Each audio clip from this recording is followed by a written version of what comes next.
Hello, my dear students. Now we are going to see a very important theorem, that is Cramer's rule, which is useful in solving system of linear equations.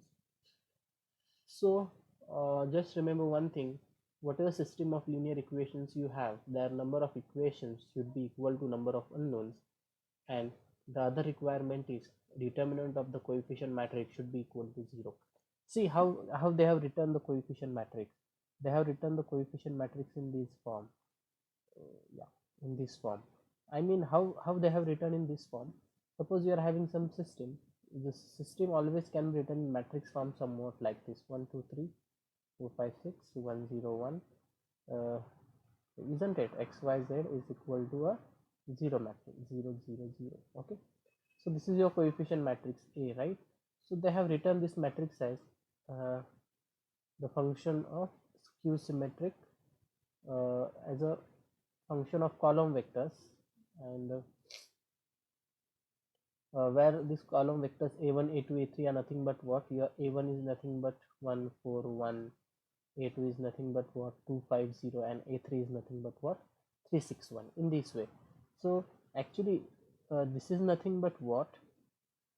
This is actually your coefficient matrix. So determinant of coefficient matrix should be non-zero. That is also the important thing to note. Why that requirement we want? Because you can see that this determinant is at the denominator. So whatever quantity we have in the denominator, it should be what? Non-zero. Then if x1 x2 up to xn are numbers such that, so these numbers are given to us, are numbers such that this is happening. So this is just the part of last corollary that we have seen. So there if x1 x2 xn are numbers such that this is happening. So this on the this b is nothing but what? Actually this b is your matrix of constants. So what is your matrix of constants? Is appears on the right hand side, right? For example, matrix of constant are, let me say, 1 2 and some 4. These are your matrix of constants. So this is your b. Okay, now since this b is from R3, okay, note that it is a column vector from R3, and since the determinant of this coefficient matrix is non-zero, so in this case since the determinant of this coefficient matrix is non-zero, these columns, that is a1 a2 a3, will be linearly independent. This is by last theorem that we have seen. Since this a1 a2 a3 will be linearly independent and dimension of R3 is 3, so therefore the set a1 a2 and a3 is going to be basis of R3. Now since it is the basis of R3, by last theorem, by last corollary ladder, how can you write this b? This b can be written as linear combination of a1 a2 a3. I mean, you will be able to find some unique numbers x1 x2 x3 such that this b can be written as x1 a1 plus x2 a2 plus x3 a3. This will happen, right? This we have seen in last corollary.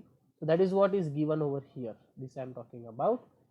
Then what is the Cramer's rule saying? This is important. So Cramer's rule is giving us the solution of the system as, so your solution xj is equal to, now actually your system is given in terms of unknowns x1 x2 and so on up to xn. Now since these are the unknowns, naturally you will talk about what? Xj, where j is varying from 1 to n. So actually these are your unknowns. In this way you can see. Okay, so now in our case xyz are unknowns. So if you try to solve this system by Cramer's rule, you will get the values of xyz. So I will talk about x. Similarly you can see what will be y and z. So what will be our x? So in the numerator, in the denominator, you are going to have determinant of what? A. Okay, because that is our matrix of coefficients. So what will be in the numerator? Now it is, you should be very careful. Now x is the first variable, right? So what you do is this you have written a uh, as a function of column vectors. So you are supposed to replace this first column by matrix b, and you are supposed to find determinant of that.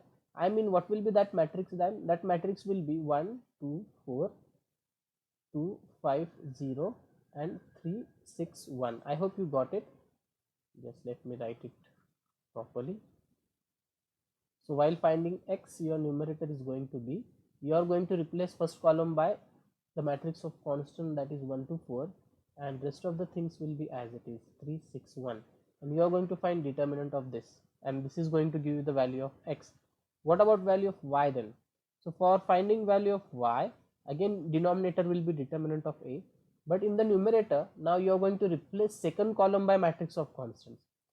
So first column 1 4 1 will be as it is, and what is the second column? Second column will be 1 2 4, that is matrix of constants, and third column will be as it is, and you will get the value of y. Similarly, you can find the value of z. There you are going to replace this third column by what? Matrix of constant. Are you getting my point? So in this way you can use Cramer's rule to solve the system of linear equations in very beautiful way. Now we are going to prove it. So proof is simple. So I am going to start with this. Okay. Now since you are already having the value of b, this value of b can be used over here, and we will simplify it, and after solving it, what we will get?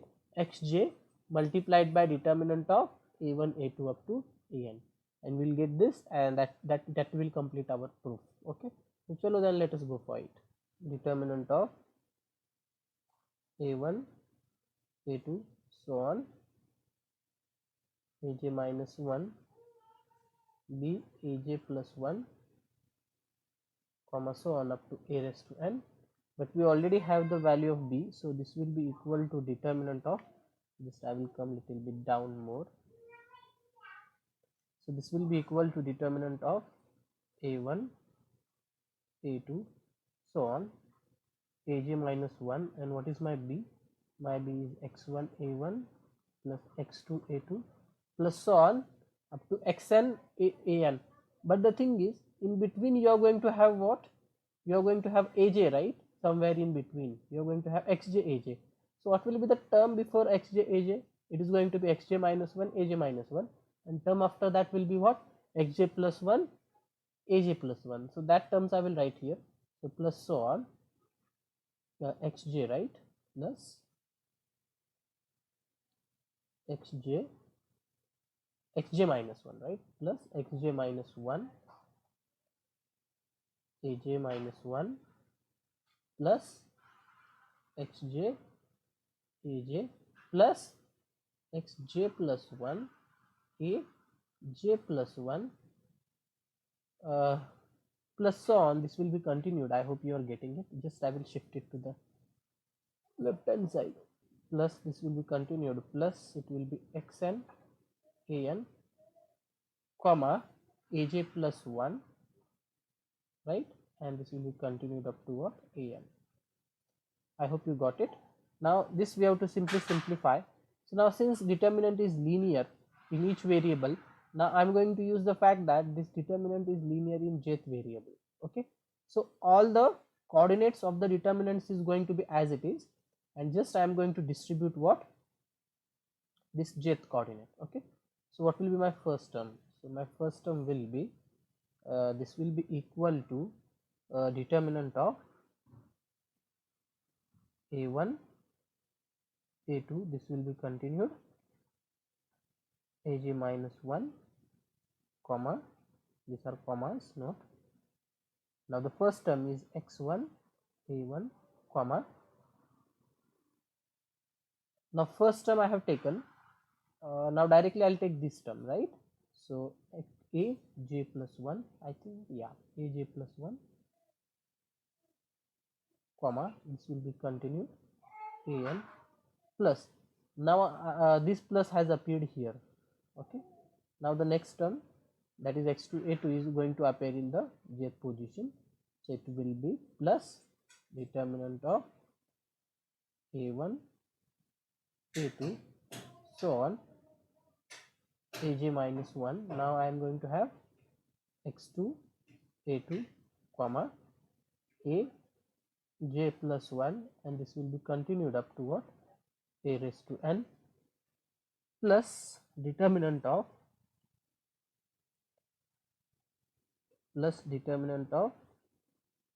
a1 a2, this will be continued, just a minute, I will go a little bit down. Okay, plus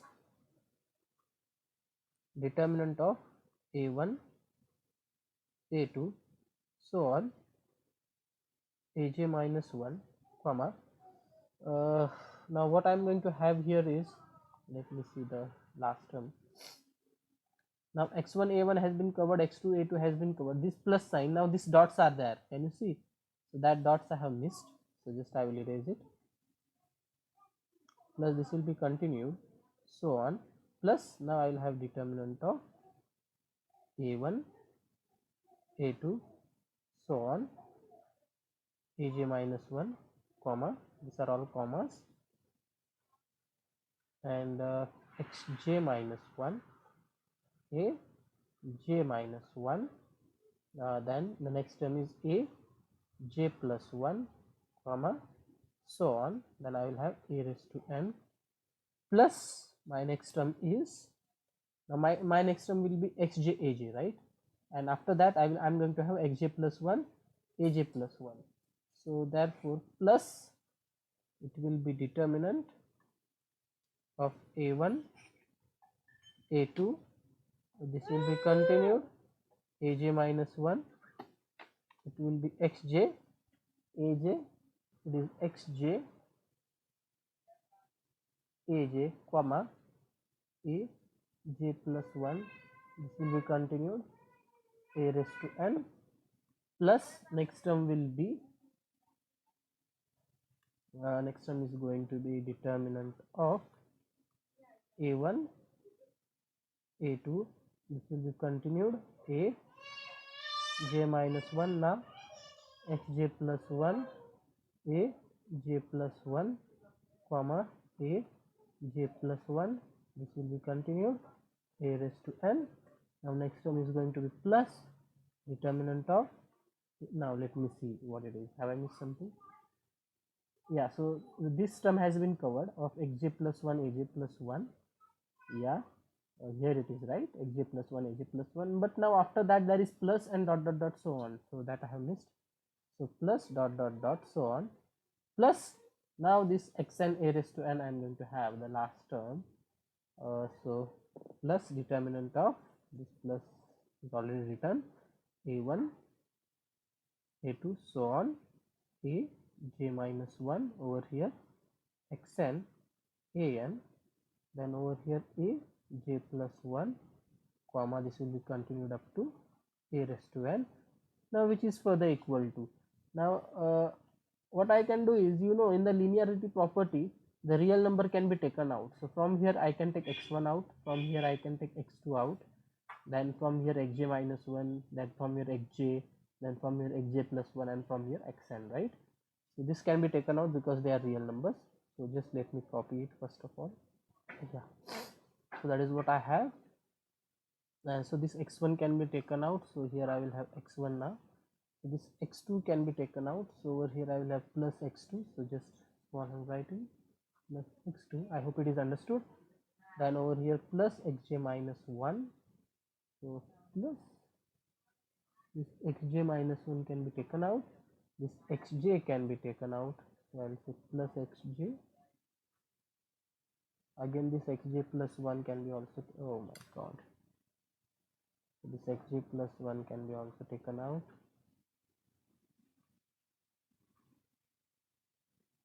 and at last this xn can be taken out, so here xn, I am using the linearity property, yes. Now let us see what we are getting. Now we already know that if the rows or columns of the matrix are linearly dependent, then the determinant is 0. Now over here you can see that the first column and this column is exactly the same. Remember, whenever two columns are identical in certain matrix, two column or two rows, it means that the rows and the columns of A are linearly dependent only, isn't it?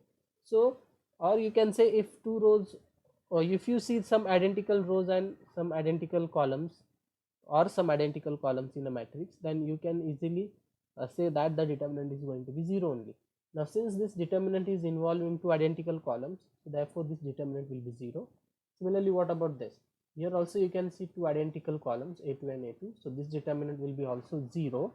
So this is going to be 0, this determinant will be also 0, this is also going to be 0 because aj minus 1 aj minus 1, two columns are identical, What about this? This will be left out, right?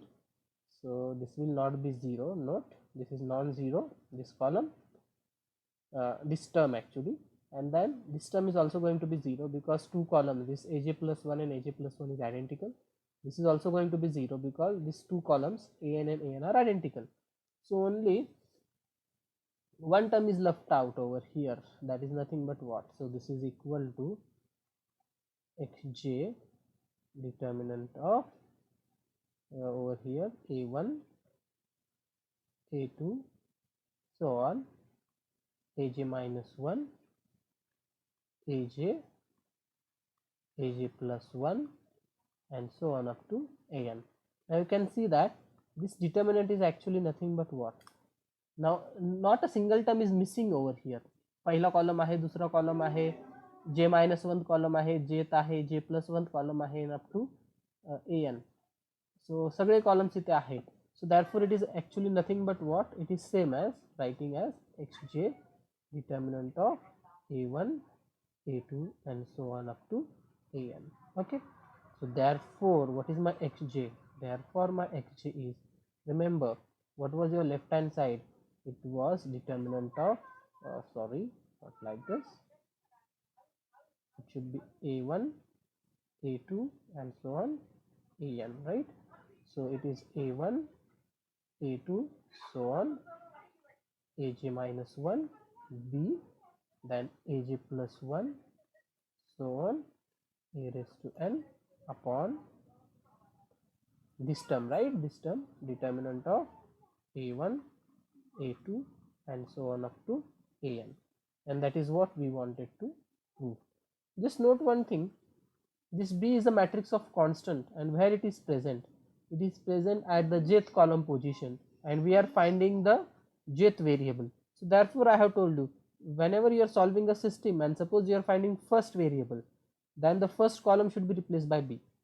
If you are finding the second variable, then the second column should be replaced by B, because in the theorem once we are finding xj, then the jth column is replaced by what? B. You can see here. Okay, so that is the reason. So that is what we wanted to prove. So if you want, I will write here few things. I will write here, this will be equal to 0. Similarly this is also 0, this is also going to be 0, this is also 0, and this is also 0, and this quantity is going to be non-zero. Okay, so that is the only term left out, and you can see that the left hand side was this, isn't it? And that is what exactly I have written here, so you can see, and this is simply the adjustment. I have shifted this term to what? The left hand side, isn't it? So therefore this upon this is equal to what? Xj. Now we are going to go for few examples on Cramer's rule. So let us solve this system by using Cramer's rule. So first of all I will write down the given system in matrix form. So I will say the given system can be written in matrix form as. Now in order to use the Cramer's rule, the determinant of matrix of coefficients, that is A, should be non-zero. So let us see whether that is satisfied or not. So determinant of A is -5, which is non-zero, therefore Cramer's rule can be applied. Therefore by Cramer's rule, what will be your solution of the system? X will be equal to determinant of n1, I will call it as determinant of n1 upon determinant of A. We have already found out determinant of A is -5, but still I will write for understanding purpose. Determinant of, and what was my A? 3, 2, 4, if I am not wrong, 2 minus 1, 1, and it was 1, 2, 3. Am I right? Let me check. Yeah, 3, 2, 4, 2 minus 1, 1, and 1, 2, 3. Now, and what is my matrix of constants? 1, 0, 1.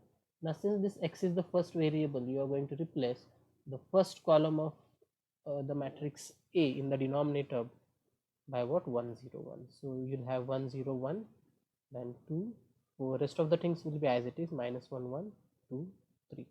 So this is your x. Okay, and then which is equal to over here it will be -5, and something in the numerator definitely that we are going to calculate. Okay, so I'll call it as some 1. And what about y? Now my y will be determinant of n2, I will say, upon determinant of a, which will be equal to, so denominator will be same, 3 2 4 2 minus 1 1 1 2 3. Now since it is a y is a second variable, my second column will be replaced by the matrix of constants, that is 1 0 1. So first column 3 2 1 will be as it is, second column will be replaced by matrix of constants, that is 1 0 1, and over here I will have 4 1 3 as it is, which will be equal to upon minus 5 and something in the numerator that we have to find. And what about z? Z will be determinant of n3 upon determinant of a, which will be equal to, in the denominator, again 3 2 4 2 minus 1 1 1 2 3. Now the third column will be replaced by matrix of constants, that is 1 0 1. So first column will be as it is, 2 minus 1 2, and the last column will be replaced by 1 0 1. Again it is something upon minus 5, and that's something we have to find. Okay, now let us find determinant of n1. So just I will copy it. Yeah, so this determinant we have to find 1 2 3, I guess. No, yeah, 1 2 3. Yeah, which will be equal to, you can find the determinant by first column also, because 1 entry is 0, but we will avoid the confusion. We will use our usual method that we use, minus 1 1 2 3. So minus 2, determinant of 0 1 1 3 plus 4, determinant of 0 minus 1 1 and 2, and this will be equal to 1 inside the bracket. Minus 3 minus 2 is minus 5, minus 2 inside the bracket, it is going to be minus 1, plus 4, and it is going to be 1, and which can be simplified as minus 5 plus 2 plus 4. So 6 minus 4 is 1. So therefore I will call it as some 4. So use 4 in 1. Okay, therefore your value of, I think minus 5 was the determinant of a, therefore your value of x is 1 upon 5. Therefore x is 1 upon 5. Now the value of y and z I leave it to you. Okay, homework. Okay, y and z, you find it on your own. Just you have to find determinant of n2 and determinant of n3. That can be done. Now let us go for the next example. Okay, so in this example, again I will write this system in a matrix form. So I'll say the above system can be written in matrix form as, the above system, determinant of a is equal to determinant of 3 1 minus 1 1 1 1 0 1 minus 1. So if this determinant comes out to be non-zero, then we can apply Cramer's rule. So 3 determinant of 1 1 1 minus 1 minus 1, determinant of 1 1 0 minus 1, and minus 1, determinant of 1 1 0 and 1. So which will be further equal to thrice. So it will be minus 1 minus 1, that will be minus 2, I guess, minus 1, it will be minus 1 inside the bracket. This is going to be minus 1 and minus 1 again. So if you simplify it, minus 6 plus 1 plus 1, it will be 2 minus 6, that is minus 4. Again it is non-zero, therefore the Cramer's rule can be applied. Oh, I'm sorry, it should be 1 over here, so it will be minus 1, right? And so it will be minus 6. Yeah, still it is non-zero, so therefore the Cramer's rule can be applied over here. So by Cramer's rule, I will say, I hope hereafter you can do it. Just I will write down the x, y and z, and thereafter you can do it on your own. Okay, so I'll say by Cramer's rule, my x will be equal to determinant of n1 upon determinant of a, and determinant of a is already known to us, that is minus 6. So it will be something upon minus 6, which will be equal to upon minus 6, and in the numerator we will have some determinant. So what will be that determinant in the numerator? The first column will be 0 0 1, right? The rest of the things will be as it is. Okay, just I'll write it properly. This is equal to determinant of 0 0 1 1 1 1 minus 1 1 minus 1 upon determinant of a, okay, that we have already found out, so something upon minus 6. So this can be done by you. Similarly, you get the value of y and value of z, and I leave it for homework. And this example as well, the third one, this also I leave it for you for homework. So send me the solution on WhatsApp.